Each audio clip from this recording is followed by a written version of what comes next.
هیوا سورا کرد پشتی بداوی کرنا پروژه قانونسیون لکامپا برخدان ام دمک ام در بازی کامپا سردم بونه جبو نوکرنا خطت کردن راستی اف دمک یعنی نزدیک 6 سالن اف قانونسیون هاتی چکرن و بوری 4 اینچی هاتمون چکرن اف پس گریک جبو گل در دکت تأثیر بلکی سر ساعتی وان دکت تأثیر سر کاری وان روزانه دکت هنک آف دمالار بلکی جان در دکت اف پروژه ما دست پیکر ویش خطی 4 اینچی دروازی خطی 10 اینچی به اف خط درجایی به درجایی 10700 متر و ورا چیکرن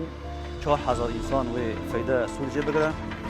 اف پروژه با آلیکاریا منظمه جرمن دکتور ستیکرن و سر عرضه با آلیکاریا شهرداری گل هرم شهبت کردن